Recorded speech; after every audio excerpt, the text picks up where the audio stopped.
부산 북감 요즘에 이제 하정우 더불어민주당 후보와 한동훈 무소속 후보가 양자 대결에서 동률을 기록했다 이런 여론조사 결과가 나왔습니다. 결국 이제 야권 후보 단일화 여부에 좀 관심이 모아지고 있는데요. 그러자 국민의힘 박민식 후보가 결국 삭발까지 단행하면서 단일화는 올바른 보수의 길이 아니다 이렇게 밝혔습니다. 박민식 후보 절대 단일화는 없다 이렇게 선을 그었는데 단일화 가능성 좀 어떻게 보고 계세요? 단일화는 절대 없죠. 네, 없을 것이고 그리고 뭐 잘된 게 한동훈 후보가 1등 했으니까 쭉 가시면 될 것 같고 박민식 후보는 나의 정치적인 그 이제 승부를 거신 거거든요.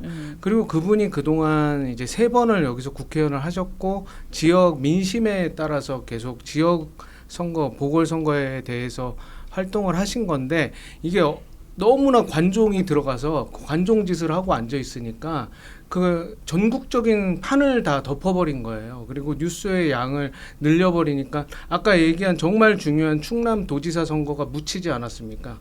근데 이제 선거 기간 들어가면서 MBC의 그런 사악한 짓 때문에 지금 하나하나 드러나면서 이런 사랑이 많은 후보인 게 드러난 거잖아요. 그것처럼 정말 그 북구 저기 전재수 의원이 이제 부산시장 나가면서 거기 사실은 전재수 의원이 까르띠에 시계를 받았고 거기에서 그 증거 인멸을 하기 위한 정말 나쁜 짓들 그것 때문에 사실 노무현 대통령이라는 사람은 저기 논두렁 시계 때문에 정말 그 세상을 달리하는 일까지 된 그런 가장 중요한 거를 똑같이 하는 그런 증거 인멸까지 했거든요. 근데도 그게 덮이는 이유가 거기에서 지금 관종짓을 하는 무소속의 이상한 후보 하나 때문에 지금 거기에 있는 모든 국회의원들이 흔들리고 시장도 흔들리면서 이상한 짓을 하면서 뭐 단일화를 하자 이런 말이 나와서 거기가 폭삭 지금 폭망하는 분위기가 있었는데 박민식 후보가 그걸 바로 잡아준 거죠. 그걸 어느 분이 저기 삭발을 그러니까 칼을 드시냐면은 어머니가 직접 네, 잘라주셨거든요. 어머님이 그 옆에서 우리 아들 머리를 자른다는 거는 그리고 북구에서 진짜 전 인생을 거기서 시장에서 좌판 깔면서 장사하셨던 분이고 대부분의 북구 사람을 다 아시는 어르신인데 그분이 진짜 우리 아들이 결연한 의지를 엄마가 보여준 거거든요. 엄마가. 우리 이준석 후보가 어떻게 당선이 됐어요? 엄마가 정말 와서 밤새 같이 진짜 도와줬기 때문에 그 엄마의 모습 때문에 된 거거든요. 저는 그 모습에서 이번 선거는 이제 북구도 안심을 해도 되겠다. 정말 관종짓을 드디어 못하게 꽉 틀어막는 그런 진짜 결연한 진짜 내 목숨을 건 이제 승부를 보여주는 사람으로 이제 박민식 후보는 전국구가 된 겁니다. 네. 또 어떻게 보고 계세요? 지금 사실 단일화를 하라는 몇몇 인사들이 있어요. 정말 저는 이건 말이 좋아 단일화지 사실상 사퇴 압박 아닌가 생각이 들거든요. 근데 지금 국민의힘 후보를 접고 무소속에게 힘을 실어줘라? 이거는 불과 몇 달 전에 제명당한 무소속 한동훈 후보한테 헌납해라라는 거고 만약에 이게 정말 사실이 된다면 한동훈이란 사람 자체를 보수의 진정한 대표로 헌정하는 셈이 되는 겁니다. 그걸 아셔야 되는 거예요. 그리고 제명이라는 거는 정당에서 가장 무거운 사법권 중에 하나를 한 건데 이걸 선거 지지율 하나에 매달려가지고 그것 때문에 무력화된다면 향후 국민의힘에서 어떤 뭐 징계가 나오든 공천이 나오든 명분을 잃게 되고 보수 지지층들에는 심각하게 자괴감을 남기는 사례가 될 거라 생각합니다. 저는 진짜 슬펐던 게 뭐냐면 저는 이제 3당의 대변인을 하고 있으니까 3당은 사실 항상 단일화 압박에 시달립니다. 뭐 국민의힘에게서도 맞아. 받기도 하고요. 네. 그러면 그때 항상 힘들어요. 저희 지금 뛰고 있는 후보님들도 그런 걸로 많이 스트레스를 받아 하시고 어려움을 겪고 계신데 그럼에도 저희는 그게 타당에서 저희에게 하는 거잖아요. 어차피 선거라는 거는 각자 당을 위해서 최대한 이롭게 하기 위해서 하는 거니까 저희 입장에서는 뭐 너무 기분 나쁘지만 그분들은 또 상대 당에서는 그렇게 전략을 쓸 수밖에 없는 상황도 있어요. 그런데 지금 박민식 후보님은 어떻습니까? 자당 사람들이 본인에게 단일화 압박을 하고 있어요. 얼마나 심정이 안 좋으시겠어요. 우리가 남의 당이 우리한테 단일화하라고 해도 진짜 하루에도 벌컥벌컥 화가 나는데 당장 나하고 함께하는 내 동지가 나를 도와주지는 못할 망정 나한테 단일화라고 칼을 들이댄다? 저는 이분이 지금 어떤 마음일지 차마 상상도 안 돼요. 그 어머니가 옆에서 머리를 깎아주시면서 어떤 감정을 느끼셨을지 정말 마음이 너무 아픕니다. 근데 이제 마음이 아픈 것과는 별개로 지금은 조금 상황이 안 좋은 상황으로 갔죠. 실제로 이 내려온 하정우 수석이라는 분이 포장지를 뭐 예쁘게 싸가지고 내려보냈지만 열어봤더니 완전 꽝이었잖아요. 단순히 그러니까 이 사람에게 뭐 별로다 수준을 넘어서 부산 북구의 시민 여러분들이 하정우는 안 된다라는 정서가 좀 생기신 것 같아요. 이런 정서가 생기면 어떻게 되냐면 결집 투표가 일어납니다. 누구를 당선시키고 싶어서가 아니라 누구를 떨어뜨리기 위해서 투표를 하게 되면 잘 될 것 같은 후보한테 투표를 하는 성향이 조금은 네. 있어요. 그래서 과연 그 깃발을 누가 먼저 잡느냐가 굉장히 중요한 싸움이었다고 생각하는데 지금 나오고 있는 추세로는 안타깝게도 한동훈 대표가 그걸 잡아버린 상황이죠. 그래서 박민식 장관께서 이런 결의가 조금 더 빨리 있었다면 더 좋은 결과가 나왔을 거라고 생각은 하는데 앞으로 이슈를 좀 더 지켜봐야 되지 않을까 생각합니다. 네, 지금 한동훈 후보 얘기 잠깐 해보자면 지금 한동훈 후보가 이제 김영삼 전 대통령의 차남의 공개 지지를 받으면서 김영삼 정신을 이어갈 것이다 이렇게 밝히기도 했습니다. 이게 좀 국민의힘 공식 후보가 있음에도 불구하고 이렇게 좀 김영삼 전 대통령 차남까지 이렇게 한 후보한테 힘을 실어주는 거 이거는 좀 민심이 어떻게 좀 흘러가고 있다고 저는 평가하십니까? 부산에서 김영삼 대통령 하면 부산의 그 상징하시는 정치인이잖아요. 부산 그 뭐 호남을 상징하는 게 김대중 대통령이면 근데 참 아버지 망신을 다 시키는 게 이제 김대중 대통령의 아들들이 그랬듯이 지금 김영삼 대통령의 아들이 지금 정말 아버지 망신 시킨다고 저는 생각을 해요. 그 아무리 그 뭐 마음에 안 들고 뭐 내가 가는 길이 뭐 우리 아들을 또 출마를 시키려다가 거기서 안 됐었거든요. 부산에서. 그래서 저는 그 부분에 대해서 참 황당하게 생각하고 한동훈 그 저기 나르시스트 그 외현적 나르시스트로 이렇게 저기 정신과 의사들이 이렇게 분석을 하시더라고요. 제가 유튜브에서 여러 번 봤는데 관종이잖아요. 이렇게 관종기가 있으신 분인데 그분이 범죄자거든요. 범죄 행위를 했기 때문에 제명이 된 거예요.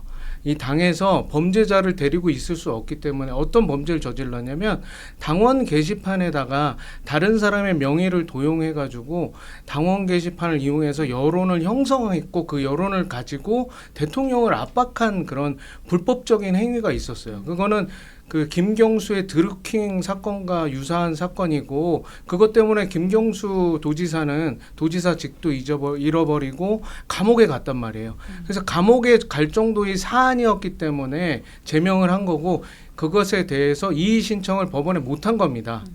분명히 이의 신청을 해도 이의 신청이 대부분 다 받아들이지는 우리 당의 상황이 그런 정치적인 관계가 있었음에도 불구하고 이의 신청조차 못한 거거든요. 범죄 때문에. 그래서 저 범죄자거든요.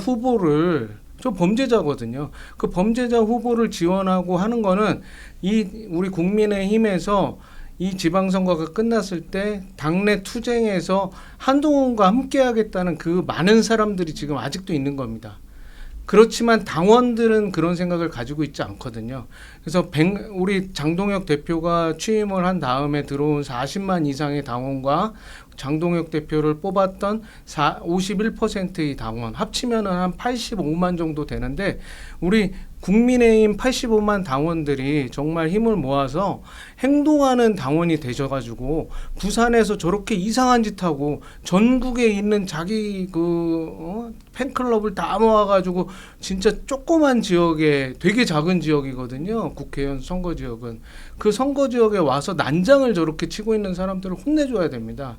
그래서 저는 북구 주민들께도 말씀드리고 싶은 게 부산을 정말 발전시키고 하시려면은 이제 그동안 박민식 장관이 3번 되고 2번 떨어지고 얼마나 마음이 진짜 북구에 대한 그 마음이 있겠습니까? 사랑하는 마음. 그리고 마지막 자기가 이제 그곳에서 인생을 마무리를 하려고 하는 생각이 있을 거란 말이에요. 그래서 이번에 한번 박민식 장관을 위해서 기회를 주시고요. 박민식 후보가 정말 머리를 남이 자른 게 아니라 어머니가 잘라주면서 어머니의 그 인생을 자기가 받은 거거든요. 어머님이 이제 구순 되시지 않겠습니까? 네. 그 100년을 가차이 그 지역에서 살아오신 그 세월을 오롯이 지금 박민식 후보가 받은 거예요. 박민식 후보를 좀 한 번만 도와주시면은 여러분 진짜 부산의 마지막 남은 그 민주당의 그 자리를 국민의힘이 받아서 국민의힘 전체가 부산을 정말 제2의 도시, 서울을 능가하는 도시로 만들 거라고 좀 믿습니다. 도와주십시오. 네, 도와달라 이렇게 말씀을 해주셨습니다. 자, 여기서 또 한번 짚어볼 이야기가 있습니다. 한동훈 무소속 후보가 국민의힘 신동욱 최고위원을 정면으로 비판을 했습니다. 바로 이 장면 때문인데요. 함께 보시면은 부산에서 선거 운동을 하던 중이던 이제 신동욱 최고위원이 민주당 하정우 후보를 만나서 하정우 화이팅 이렇게 이야기하는 장면이 공개가 됐습니다. 이에 대해서 이제 한동훈 후보가 하 후보를 응원했다 이런 취지의 주장을 하면서 국민의힘이 자신을 향한 공격만 일삼고 있다 이렇게 정면으로 비판한 건데 이 장면은 좀 어떻게 보시는지 궁금해요. 네, 이에 대해서 이제 신동욱 의원은 부산 북구 우리 당 박민식 후보와 함께 선거 운동을 하던 중에 우연히 마주친 민주당 하정우 후보에게 첫 선거에 고생이 많으시다라는 마음으로 파이팅을 해줬다. 그냥 이렇게 식당 사장님과 함께 우정식당 파이팅을 외치며 사진도 찍은 것이다. 이렇게 해명을 했습니다. 네, 한동훈 후보가 이게 자신을 향한 공격만을 일삼고 있다. 이렇게 또 비판을 했는데 이 모습 어떻게 좀 보세요? 일단 한동훈 후보가 너무 이거를 저기까지 끌고 나간 거 아닌가라는 생각이 들고요. 저 지금 이거 영상 처음 봤거든요. 네. 근데 보면서 속보로 무슨 좀 예, 뜨고 있는 사진인데 네, 무슨 어떻게 생각이 보셨어요? 들었냐면 사실 지방의원 후보들은 굉장히 많은 상대당 후보들을 만나게 됩니다. 그렇죠. 네, 그러면은 지나가다 만나면은 열심히 화이팅. 하세요. 악수하고 지나가고 화이팅 악수하고 이게 사실은 그냥 일어나는 일들이거든요. 보통의 순간들에.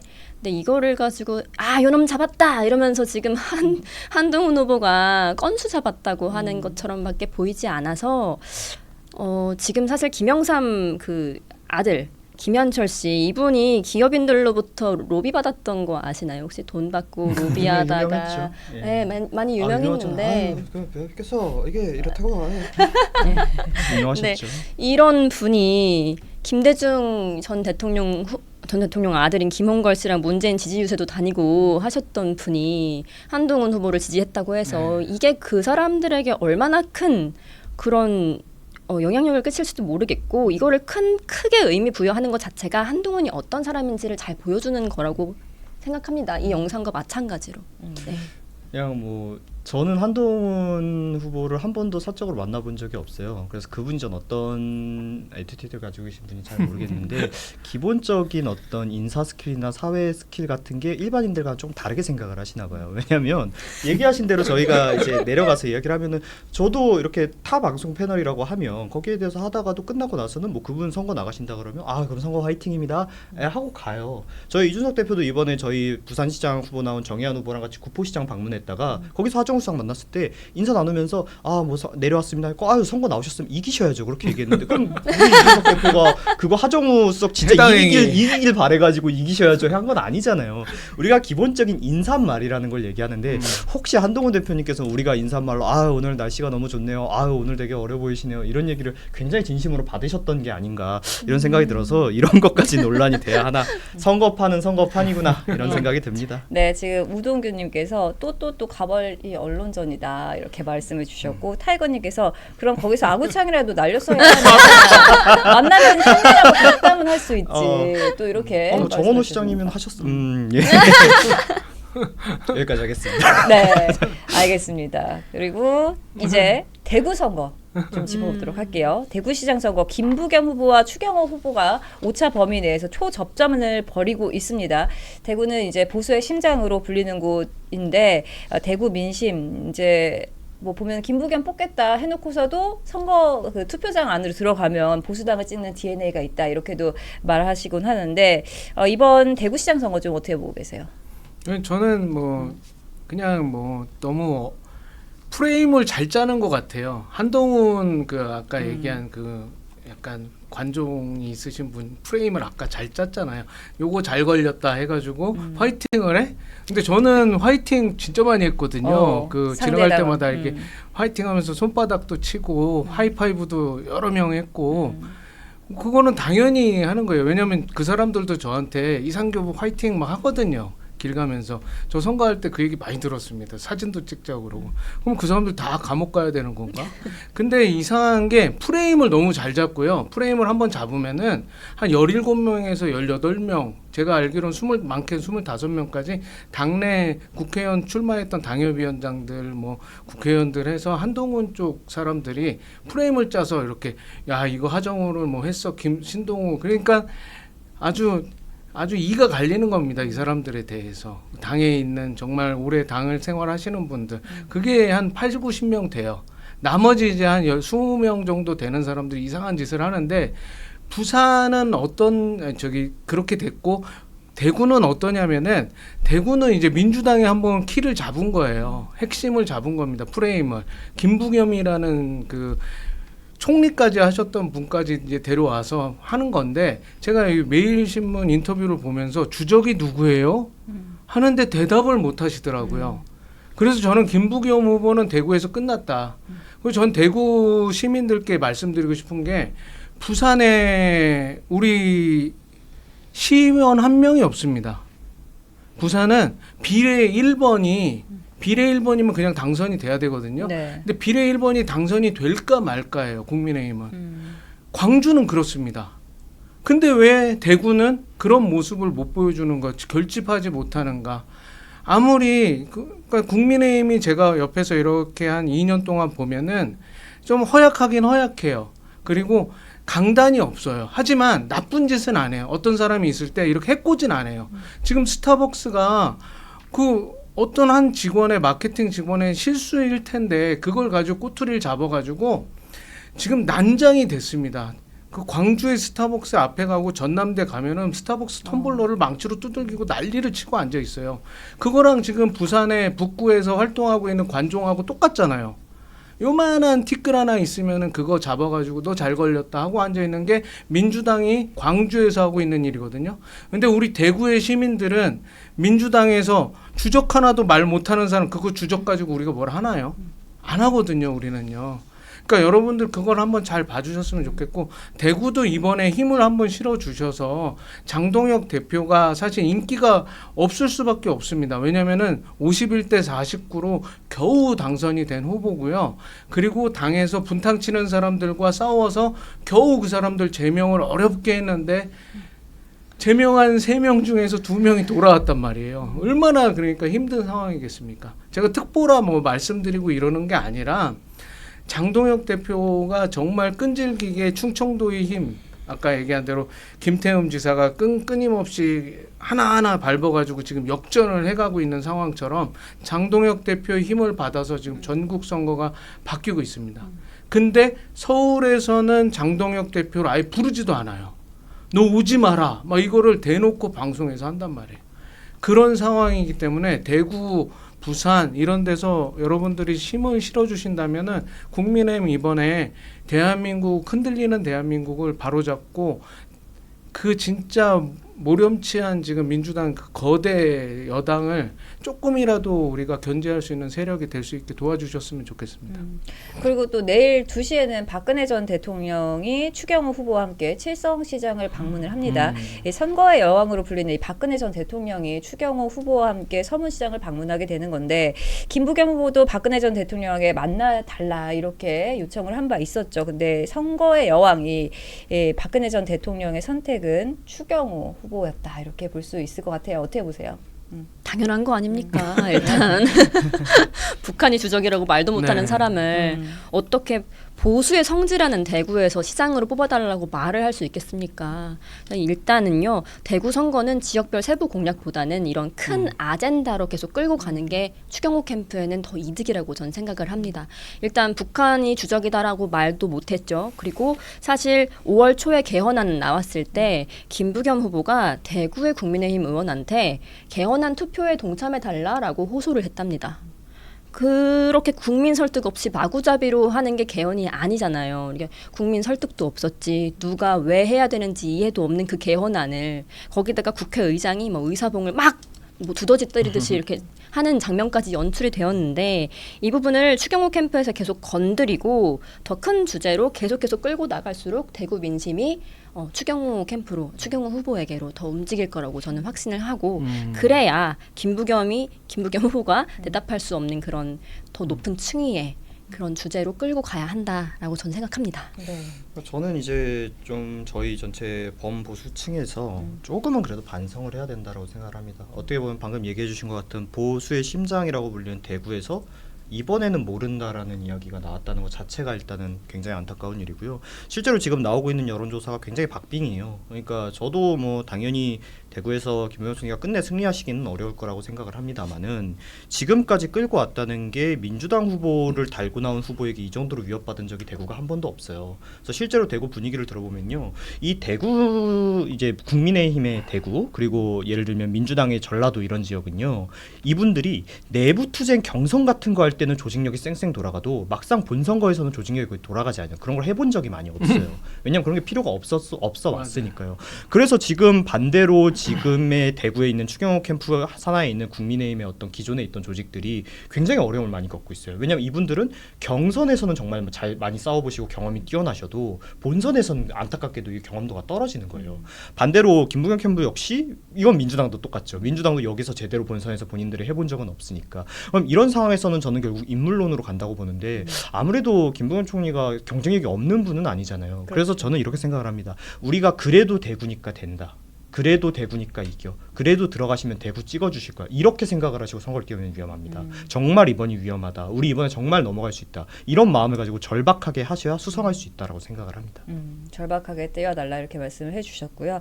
다음은 이제 서울 관련해서 얘기 좀 나눠보도록 하겠습니다. 수도권 민심 결국 부동산이 아닐까 이런 생각이 듭니다. 서울시장 선거에도 가장 민감한 이슈가 바로 집값, 전셋값일 텐데요. 서울 아파트 전셋값이 최고치를 경신했다고 합니다. 이재명 정부가 부동산을 때려잡자 초유의 상황이 또 발생한 건데 이제 전세 시장까지 망가뜨렸다 이런 냉혹한 평가가 나오고 있습니다. 이런 비판 좀 어떻게 보고 계세요? 지금 거의 지옥도가 펼쳐지고 있어요. 지옥도다. 예, 5월 이제 9일날 이제 마지막 그 다주택자 판매할 그 집을 팔 수 있는 중과유예, 기간이 중과유예가 있었는데 그게 이제 끝나자마자 집값이 지금 예를 들면 이제 성북구 기름 뉴타운이 지금 요즘에 가장 유명한 곳 중에 하나인데 기름 뉴타운이 지금 2억 올랐습니다. 집값이. 그리고 전세는 지금 전세도 2억이 올랐어요. 그러니까 5억 하던 게 7억이 됐고 12억 하던 게 13억, 14억이 됐거든요. 집값이. 근데 그건 너무나 무서운 일이고 제가 이제 서울시장 그 정책을 만들기 위해서 SH공사에 그 집을 분양하는 그 정책을 만들었습니다. 그러니까 거기에 살고 계신 분들이 거기에 계속 살기 위해서 일을 안 하거든요. 돈을 벌면 나가야 돼요. 네. 그렇기 때문에 그분들은 국민연금도 안 낼 뿐더러 건강보험도 안 내고 계속 수혜만 받고 살아가는 거예요. 평생을. 그러니까 일을 안 하는 사람들이 얼마나 그 진짜 인생이 이렇게 계속 정체돼 있는 게 아니라 계속 빠지는 겁니다. 이렇게 수면 밑으로 빠져서 심연으로 가라앉아서 우울증도 생기고 안 좋거든요. 그러면 그 자식들은 또 어떻게 자랄까요? 안 좋게 자랄 수밖에 없거든요. 그래서 저는 그거를 이제 분양을 공시지가로 하는 걸로 계산을 해서 작년 공시지가로 계산했을 때 88조였어요. 근데 지금 올해 공시지가 이번에 오르는 거 18.27%인가 오르거든요. 평균적으로. 네. 그걸로 계산을 해보니까 119조 정도 나옵니다. 그러니까 분양할 수 있는 아파트가 119조가 지금 SH공사 가지고 있는 거예요. 그리고 그것에 대한 원가가 2조밖에 안 돼요. 되게 황당하죠. 네, 그래서 그거를 분양을 해주면은 그게 집 주인이 다 되시는 거거든요. 그럼 거기에 2.3명 정도 사시는 분들이 집을 가진 분들이 돼서 공급이 되고 거기서 이제 원활하게 전월세가 또 공급이 될 거 아니겠습니까? 그런 걸 제가 정책을 한번 고민을 했고 지금 오세훈 캠프와 우리 당의 중앙당에다가 지금 제안을 해놓은 상태예요. 네. 그거를 전국에다가 펼쳐서 SH 말고 LH는 지금 60만 채를 가지고 있고요. IH가 이제 인천공사고 GH가 경기지사 그 주택공사인데 그 다 합치면은 한 거의 90만 채 이상 됩니다. 그럼 그걸 다 나눠주게 되면 500조 정도의 유휴 자금이 생기는데 그 돈으로 집을 공급하면 금방 할 수 있거든요. 예를 들면 이제 그런 게 국민의힘의 정책입니다. 근데 지금 현재 우리가 예전에 한번 우리가 한번 엄마 아빠 생각을 하면 1,000만 원, 500만 원 때문에 자살하셨어요. 전세 1,000만 원, 500만 원. 어머니 아버지 때는. 그리고 제가 결혼할 무렵에는 5천만 원, 3천만 원 올려달라는 것 때문에 자살하는 집이 나왔었어요. 지금은 그게 아니라 1억, 2억, 3억을 올려주는 집들이 나오는 거거든요. 네. 근데 아무 대책이 없습니다. 거기에 더 중요한 건 뭐냐면 이재명 대통령은 더 강단이 있어요. 강단이 있어서 그 누구 앞에서도 그냥 어제도 보시지 않았습니까? 그 안보 수석을 그렇게 쫑크를 줘가면서 네 이스라엘이 어디 있는지 알아? 뭐 이런 수준이었어요. 혼내는 게. 그 외교부 차관이 평생 외교를 하고 지도만 봐도 다 외우는 사람일 텐데 그 사람한테 가자 지구가 이스라엘 아니잖아. 막 이러면서 엄청 쫑크를 줬잖아요. 그 정도의 강단이 있는 분이세요. 대통령 각하께서는. 그 대통령 각하는 이미 결심을 하신 거거든요. 주식값은 올리고 주택값은 떨어뜨리겠다. 근데 주식으로 돈 번 사람들이 집을 자꾸 사.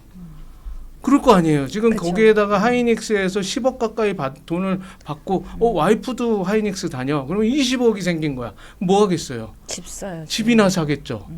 너 삼성전자도 20억 생기면 뭐 마찬가지니까. 하겠노? 나 강남에 반포에 집 사야지. 근데 저 같아도 반포에 집을 사겠어요. 20억으로 못 삽니다. 못 사나요? 엄마 아빠한테 빌리고 옆에 또 사람한테 빌려서 사야 되는 거 아닌가? 근데 어쨌든 똘똘한 한 채로 지금 가고 있고요. 똘똘한 한 채가 지금 멈춘 상태예요. 이미 작년에 이미 멈췄습니다. 그래서 규제를 할 때마다 1억씩 오른다고 저는 강남이 아니라 강북이 1억이 오릅니다. 강북도. 거기에다가 더 중요한 거는 아파트가 아닌 비아파트가 있는데 빌라하고 오피스텔인데요. 오피스텔의 월세가 지금 100만 원 넘는 게 평균 100만 원 넘고요. 빌라가 지금 심각합니다. 빌라가 지금 2억에서 3억밖에 안 하던 성북구 빌라가요. 지금 5억, 6억이 되려고 막 꿈틀하시는 중이에요. 그래서 빌라도 매우 지금 중요하다. 제가 그 얘기를 드리고 싶습니다. 그래서 지옥이 지금 펼쳐질 거다. 네, 정말 심각한 것 같아요. 네, 서울시 그 시장 선거 좀 어떻게 바라보고 계신지. 지금 사실 서울시장 각 캠프에서 이런 그 청년들에게 주택을 주택값을 지원하든 이런 공약들이 나오고 있는데요. 정원호 캠프에서는 청년 월세를 매년 5만 명씩 총 4년이니까 20만 명에게 매월 20만 원씩 지원을 하겠다는 청년 월세로 20만 원 지원이요. 네. 포퓰리즘성, 현금 살포성 공약을 지금 내놨습니다. 그러면 제가 계산해 보니까 4,800억이 나오더라고요. 4년 동안. 근데 이렇게 월세를 지원을 해주면요. 결국 어떤 일이 생기냐면 우리가 재난지원금이나 민생회복지원금 이런 거 받았을 때 그만큼 물가가 오른 것을 경험을 하셨을 거예요. 그러면 월세 받는 이 집주인들도 월세를 올리게 되어 있습니다. 그럼 그만큼 또 청년들은 월세를 올려서 내야 되는 수준밖에 안 돼요. 청년들의 살림살이가 나아지느냐? 그렇지 않습니다. 근데 오세훈 시장은요. 무주택 청년들이 집을 산다면 만약에 기름에 있는 집을 10억짜리 집을 산다면 20%만 일단 내라. 그럼 2억이잖아요. 2억만 내고 80%는 우리가 받는 거를 유예할 테니 천천히 점진적으로 갚아 나가라라는 공약을 내세웠습니다. 근데 저는 처음에는 이 공약을 보고서 왜 오 시장님도 똑같은 이런 지원해주는 포퓰리즘적인 공약을 낼까라고 생각을 했는데 이게 결이 다르더라고요. 그러니까 무조건적으로 그냥 소비성으로 주는 20만 원과 청년들에게 투자를 하는 목적으로 80%라는 집값을 좀 보류를 해준다는 개념이 좀 달라서 이 부분에서 많은 분들이 좀 생각을 많이 해보셨으면 좋겠고 지금 사실 기름 같은 강북 쪽에 있는 동네들이 많이 오르는 이유가 15억 이하 주택들의 상승세가 가파르기 때문이거든요. 그 이유는 대출 규제가 15억 이하까지는 6억까지 나오거든요. 그 위에는 4억까지밖에 안 나오고 25억 이상 아파트들은 2억까지밖에 나오지를 않습니다. 그러다 보니까 좀 아직 저평가되었다고 하기가 풍선 모르겠습니다. 효과가 일어나고 있는 네, 거죠. 그렇죠. 그러니까 낮은 집값의 아파트들도 그냥 계속해서 오르는 거예요. 그만큼 키 맞추기를 하고 있다는 뜻인데 규제를 하면 할수록 1억씩 오른다는 말에 저도 동의를 합니다. 저도 이 주제에 대해서는 진짜 이것만 가지고도 1시간 얘기하라고는 할 말이 많은데, 왜냐면 제가 바로 그 이재명 정부에서 지금 타겟으로 찍어서 하고 있는 비거주 1주택자예요. 그래서 저는 동시에 임차인이기도 하고 임대인이기도 합니다. 근데 이번 규제로 어떤 일이 생기냐면요, 이게 밀려나기, 그러니까 풍선 효과하고 똑같이 밀려나기가 생겨요. 저도 이제 전세를 살고 있는 사람이고 또 전세를 주고 있는 사람입니다. 근데 전세금 너무 올려갖고 제가 돈이 없어서 이거 감당을 못해요. 제가 올해 이사를 해야 되는데. 근데 집을 구하려고 봤더니 오히려 여기보다도 더 올랐습니다. 월세 막 140만 원씩 달라 그러고 그래요. 제가 사는 동네에서 계속 살려 그러면 전세금은 당연히 마련할 수도 없는 만큼 막 8천만 원씩 올랐어요. 감당이 안 되니까 그럼 저 어떻게 해야 됩니까? 제 집 예전에 집 들어가 살아야 돼요. 물론 저는 그럼 집이 지금 출퇴근하는 데서 굉장히 머니까 다시 또 힘든 삶을 살아야겠죠. 근데 저는 그래도 나아요. 제 집 들어가면 되니까. 그럼 제 집에 살던 세입자분은 어떡하나요? 갈 곳이 없어요. 그런데 그렇다고 그럼 제가 그 세입자분을 위해 가지고 제가 길바닥에 나앉을 수는 없잖아요. 그러니까 결국 이 이재명 정부에서 내고 있는 정책이란 게 어떤 거냐면 약한 사람들끼리 서로 밀어내기, 을잡뺏기, 싸움 붙이기를 하고 있는 겁니다. 그래서 제가 실제로 지금 이 문제를 가지고 제 세입자분하고 통화를 정말 자주 해요, 최근에. 근데 저희 둘 다 너무 슬픈 거예요. 왜냐면 우리 둘 다 서로에게 어떠한 악의도 없고 너무나 잘 지내왔던 세입자와 이제 임대인인데 우리가 지금 이 한 개 남은 자리를 가지고 일자뺏기 싸움을 해야 되게 돼버린 거예요.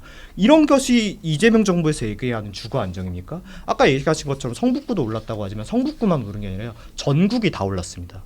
지금 제가 얘기했던 지역들도요, 뭐 한 5, 6억 하던 아파트가요 1억씩 오르고 전세금이 뭐 한 2억 얼마씩 하던 게 다 3억대 들어갔어요. 이거 감당 못합니다. 결국 점점 밀려나서 서울 중앙부 사시던 분들 외곽 나오고, 외곽 사시던 분들 경기도 쫓겨나고, 경기도 사시던 분들 경기도 외곽 쫓겨나고, 경기도 외곽 사시던 분들 충남, 춘천 이런 데로 쫓겨나셔야 돼요. 지금 이 이재명 정부가 하는 것은 결국에 뭔가 본인들이 악마화 시켜놓은 뭔가 투기 세력이라고 실체조차 존재하지 않는 어떤 사람의 허수아비를 때리면서 실제 국민들을 점점 그 주거에서 쫓아내고, 이 서울이라는 곳을 정말 돈 있는 사람, 정말 현금 보유하고 있는 사람들만 살 수 있는 성 안으로 만들고 있는 겁니다. 우리가 부르주아라는 말이 있잖아요. 그 부르주아라는 말에 직역하면 성 안 사람입니다. 네. 결국 그 경제 계급이 사회 계급까지 되어버린 거예요. 이대로 가면, 이대로 이재명 정부의 부동산 정책이 지속되면 우리나라는 계급이 없는 나라지만 계급이 있는 나라가 될 겁니다. 그렇기 때문에 저는 이 부분에 있어서는 반드시 막아야 된다고 생각합니다.